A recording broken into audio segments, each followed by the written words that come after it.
Surat transport ચેરમેનનું BRTS અને city બસમાં surprise checking, ફરજમાં બેદરકારી બદલ કંડક્ટર અને ટિકિટ ચેકરને સસ્પેન્ડ કરાયા. સુરત મહાનગરપાલિકાની પરિવહન સેવાઓને વધુ સુદૃઢ અને પારદર્શક બનાવવાના હેતુસર ટ્રાન્સપોર્ટ કમિટીના ચેરમેને સોમનાથ મરાઠે દ્વારા બીઆરટીએસ અને સિટી બસ સેવામાં આકસ્મિક તપાસ હાથ ધરવામાં આવી હતી.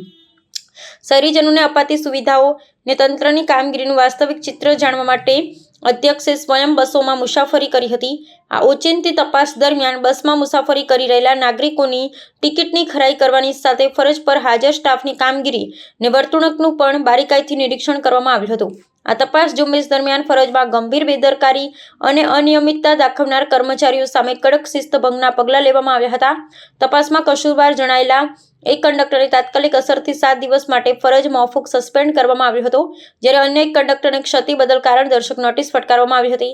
આ ઉપરાંત ટિકિટ ચેકિંગની મહત્વની જવાબદારી સંભાળતા એક ટિકિટ ચેકરની કામગીરીમાં પણ ઘોર બેદરકારી જણાતા તેને પણ સસ્પેન્ડ કરી દેવાનો આદેશ આપવામાં આવ્યો હતો. પરિવહન સમિતિના આ આકરા વલણને કારણે વિભાગના અન્ય કર્મચારીમાં ફફડાટ વ્યાપી ગયો છે. ચેરમેન દ્વારા લેવાયેલા આ દંડાત્મક પગલાંનો મુખ્ય ઉદ્દેશ્ય જાહેર પરિવહન સેવામાં શિસ્ત જાળવવાનો અને આવક ગળતર અટકાવવાનો છે.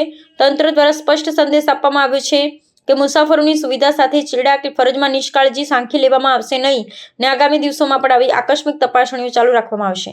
નમસ્કાર, સોમનાથ મરાઠે, પરિવહન સમિતિ અધ્યક્ષ, સુરત મહાનગરપાલિકા. આજે પેસેન્જર દ્વારા અમને જે ફરિયાદ મળી હતી જે ટિકિટ બાબતની, અને પેસેન્જર દ્વારા ચેકરને પણ ફરિયાદ કરી હતી. ચેકરો નિયમિત ચેકિંગ કરવા માટે આવતા નથી. તો અમે જે આકાર એજન્સીના ચેકર અને જે કંડક્ટર છે, આજે અમે કોમલ સર્કલ પર જે 105 નંબરની બસને અહીંયા રોકી હતી. કંડક્ટર પાસે આજે જ નોકરી પર કંડક્ટર આવ્યો છે અને એની પાસે કોઈ પણ પ્રકારનો અનુભવ નથી.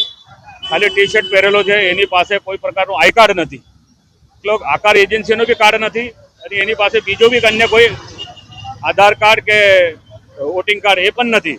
તો એને કેવી રીતે મતલબ આપણે કંડક્ટર માની શકાય? એના કારણે એને પણ અમે 7 દિવસનો સસ્પેન્ડ કર્યો છે.